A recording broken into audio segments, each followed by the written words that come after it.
You know, Villalobos is not just an adoption center. We are a place of safe harbor, and no matter what the situation is, when a dog comes to us, they will receive full medical, whatever it takes. Come here. We have pretty much seen every situation, from dogs that were so emaciated because they haven't had anything to eat for weeks. You're trying so hard. I know. To puppies that couldn't walk.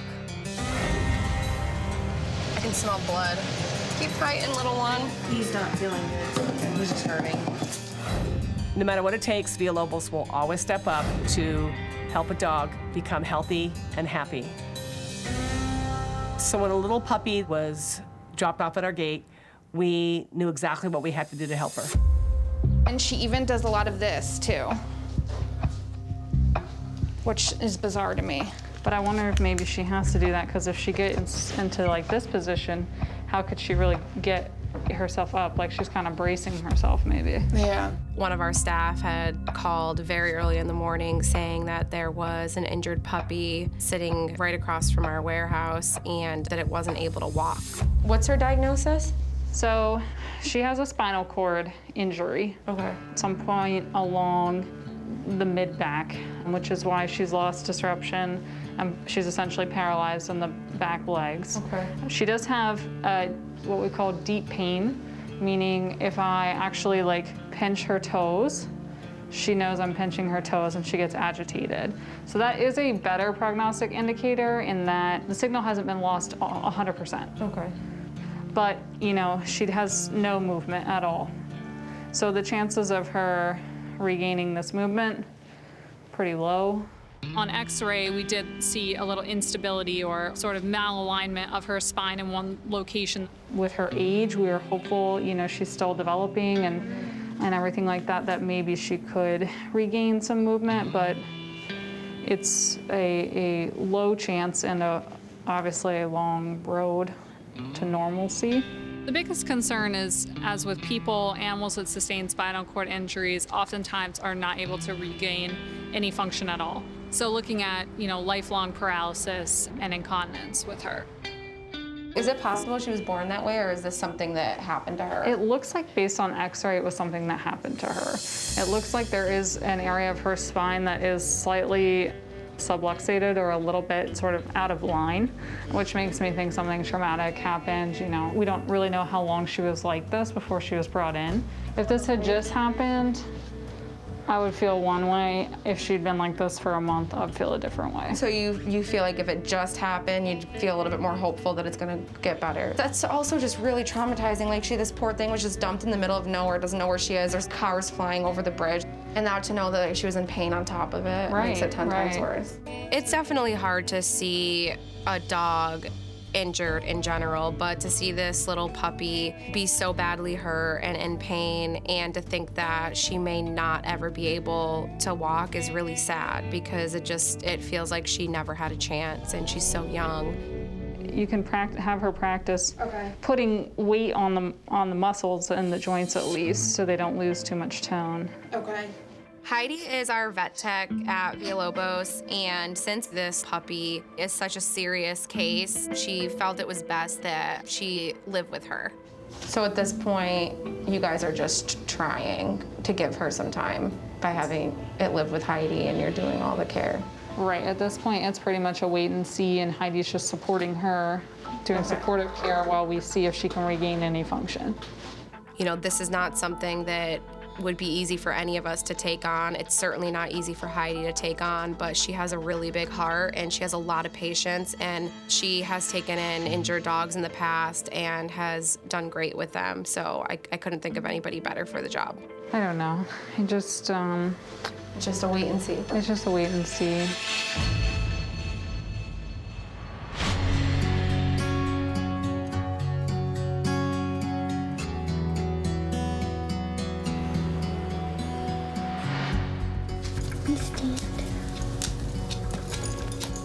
Polly is a little puppy who was dumped underneath a bridge right in front of our warehouse. Heidi taking care of Polly is a really big deal. Oh. Since Polly's first vet appointment, I've just been working with her every day to try and help her learn to walk. Come here. Polly. She usually needs a bath, so during bath time, I fill the tub up and I try to work with her in there. We've laid down a bunch of rugs in my house, so it's easier for her to grip and hopefully encourage her to be able to stand or sit up on her own. I mean, I was surprised Polly started to walk at all or have any movement. When we first took her into the vet, I was just expecting to hear horrible news. And after we started trying it and she started moving, I mean, I couldn't believe what was happening. My dogs are used to me bringing home special needs dogs, and they're always really patient and careful with them. And generally, I feel like they're a helpful part of the dog's recovery. Doing medical, I work with many dogs throughout their treatment time. Sometimes I bond with dogs and sometimes I don't. But with Polly, we really bonded and we bonded quickly. I think because she was so dependent on me from the get-go. Honestly, it felt like I was like the first person she like trusted. When she first came in, she seemed pretty hopeless, and as time has gone on, she's become more and more of a fighter. Good girl.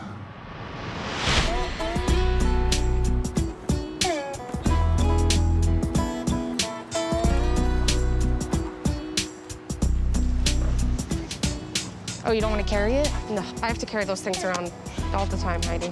Yeah, It's your turn now. But we see the strength you carry. Oh my God.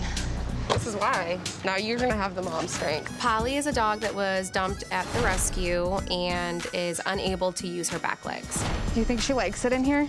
Yeah, she looks like really content, actually. Heidi has been taking great care of her and doing different types of physical therapy with her. And today we are actually going to the vet to follow up and show Dr. Samantha some of the progress that Heidi thinks she made.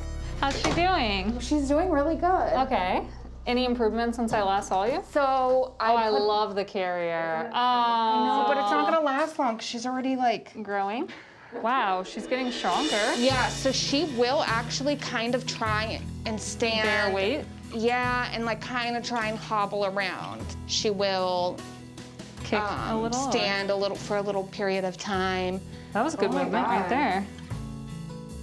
Yeah, I mean, she's trying to take full steps right now. Yeah. So this is huge. This is huge. So Polly's doing great. She is actually moving the legs, able to stand, which is amazing. I mean, we're only 10 days out from when I first saw her. So she's just made huge strides in her recovery with her mobility. Good girl. Oh my God. She's like really enjoying it. Come see, take more steps. Do it. Take See? that step. Oh, that was a good one. Oh, she did that on her own, huh? Yeah. Oh my God. I mean, I'm trying to get her to. She's taking full-on steps. This is amazing. To our surprise, Polly is actually improving. She's starting to do better, and Dr. Samantha was very impressed with what she saw. For her to make that much progress just in a short time period, it gives us a lot of hope that she will continue making progress. And it also feels like she has like more tone in her legs, like her legs are getting stronger. Because I mean, right now I just have one hand on her, like I am supporting her, but She can you can let go. really? Look at that. Yeah, see? Oh, wow. Oh, look at her pushing. Oh my God. Is there any chance of her front legs getting bowed? You know, yes, there is chance because what's happening is that her little muscles, especially her triceps here, are getting really tight because she's in this position all the time, trying to help hold her head up and everything since she can't use much of this and pulling herself forward. So Heidi's been doing like some massaging of the triceps to help keep them loose. The good thing is she's still growing, right? Yeah. So she still has, you know, the opportunity for more changes in her body than a full-grown adult would. So I think as long as we keep doing the physical therapy with her and massaging and everything, I think her front legs will correct themselves. Today really changed my entire perspective on where we're at with her case. I was, you know, feeling very discouraged last time I saw her, getting very concerned with her quality of life. And then today, just seeing her move and progress, the muscles doing better, I was super pleased to see how much better she's doing today. So, but we're feeling a little more hopeful. Yeah, what's the percentage For walking, for not 50-50 for full-on walking, normal walking. I think that, she will continue to progress. So to go from completely flaccid paralysis to standing in 10 days is good. I mean, who knows how much more she'll be able to do. Could be normal. She could be a normal dog. Oh my God, that's so crazy. If she can do this much progress in the next 10 days, I mean, we could be looking at... She could be walking, right? Yeah, and she could be taking steps, like real steps. It's amazing. And she might run and play and be a normal puppy, or she may get to a point where she's sort of using the legs and can propel herself, but she's not normally functioning. I think for adoption purposes though, if she gets to a point where she is walking, but then she does have some of those other medical things, I still think we'd be able to find her a home. I do too. I mean, this is pretty amazing. I think it's really incredible that Polly is doing better. This is huge. To other people, it may not look like much improvement, but it truly is, especially if you look back to the condition that she was in the day that she was dumped under the bridge. It's so great to see. I'm so happy for Polly. I'm really proud of Heidi. You can tell she is just pouring everything into this puppy and giving her the very best shot she possibly can. I mean, you really are doing an amazing job with it. Heidi has just done an amazing job. I mean, I have to commend her completely for the effort and care she's put into this. It's so labor intensive. It takes so much dedication and time, and she's just done so good with all the exercises I've given her, with all the instructions I've given her. She's really, taken it and done an amazing job. So, I mean, Polly would not be where she is today right now without Heidi. This is so cute. You look like a little bougie mother with this. I'm a little embarrassed sometimes, but yeah. No, don't be. Do people peer in? They're like, oh, the baby, and then they're like, oh, it's a puppy? I feel like, why would you be embarrassed? It's the same, it's your baby. Just because it's not a human baby, it's still a baby. If she is able to walk, we're hopeful that an adopter would be able to manage. But, baby steps right now. We can only take things a day at a time, and we'll check progress again soon. So do you want to plan on a week? Yeah. The next steps for Polly are for Heidi to continue all of her therapies with her, and hopefully she just continues to improve and can grow up and live a normal life and get a great home someday. So we'll check her progress, okay? All right, thank you. All right, bye guys.